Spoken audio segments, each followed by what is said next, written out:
Abnehmen durch eine Spritze, die Fettwegspritze. Ist das überhaupt möglich? In diesem Video klären wir auf.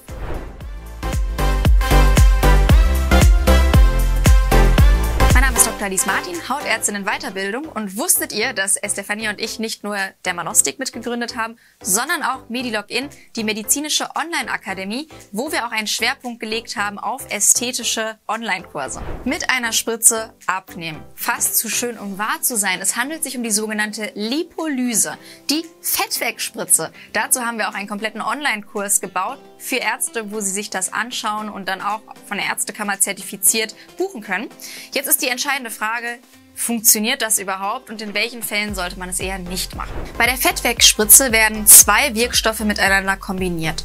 Das führt dazu, dass wenn man es ins Fettgewebe hineinspritzt, die Zellen aufplatzen und dann abtransportiert werden zur Leber. Jetzt ist natürlich naheliegend, dass man mit einer Spritze nicht viel Fett entfernen kann. Man kann eher kleine Pölsterchen entfernen, zum Beispiel im Rahmen des Doppelkinns oder wenn man sagt, man hat am Bauch so eine kleine Delle, die einen stört trotz Sport. Und da kommt schon der entscheidende Hinweis: Die Fettwegspritze ist eine ergänzende Maßnahme und sollte natürlich nicht als Ersatz für sportliche Tätigkeiten genutzt werden, sondern ganz im Gegenteil nur in den Fällen, wo man schon alles probiert hat, aber keinen Erfolg gesehen hat. Und man unterscheidet auch nochmal die sogenannte Liposuction. Also das bedeutet, dass man tatsächlich richtig Fett absaugt. Das hier ist einfach die Fettwegspritze. Die nächste Stufe wäre das Fett absaugen. Da werden wirklich richtig große Mengen entfernt. Man sollte sich wirklich individuell beraten lassen von den Ärzten und schauen, dass man vorher auch mehrere Sachen schon durchgeführt hat, sprich Ernährungsumstellung und sportliche Tätigkeit. Und falls jemand dabei ist, der entweder Medizin, Zahnmedizin studiert oder ein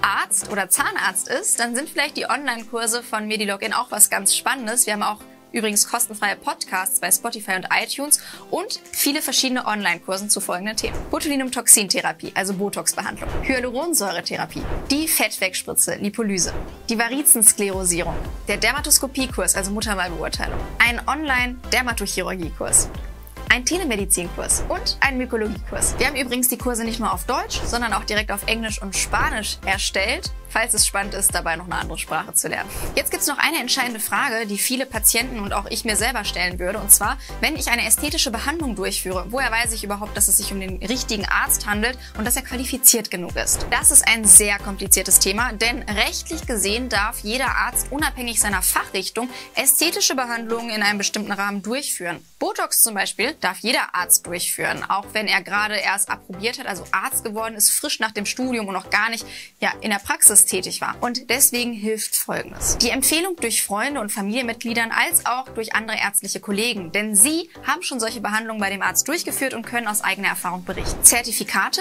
denn diese Zertifikate zeigen an, dass der Arzt Kurse belegt hat und die Kursaussteller geben dann solche Zertifikate mit. Auch in unserem Fall, wenn jemand bei einem Workshop vor Ort gewesen ist, dann erlernt er das praktisch und bekommt ein Zertifikat, das nachweist, dass der Arzt eben sich damit beschäftigt hat. Denn man darf solche Behandlungen auch ohne ein Zertifikat durchführen. Was heutzutage auch hilft, ist natürlich, dass man sich bei Social Media anschaut, hat der Arzt schon Behandlungen durchgeführt, die er auch zeigt, weil gerade im Bereich zum Beispiel der Lippenbehandlung spritzt jeder Arzt ein bisschen anders. Einige Ärzte machen die Lippen sehr voluminös, andere konturieren sie nur leicht und es ist eine Frage des Stils. Was möchte ich für einen Stil bei mir haben als Patient und wie ist der Stil des Arztes? Und da braucht man wirklich ein Matching. Wenn ihr noch mehr Fragen zu den ästhetischen Behandlungen habt, hinterlasst sie gerne in den Kommentaren oder kommt einfach mit zu Instagram, denn wir haben eine ausführliche Themenwoche darüber und ich freue mich sehr, wenn ihr da das ein oder andere noch zu den anderen ästhetischen Behandlungen lernt. Das war's auch schon mit dem Beitrag. Ich freue mich sehr, wenn ihr unseren Kanal abonniert, weiterempfehlt, teilt und wir sehen uns im nächsten Video.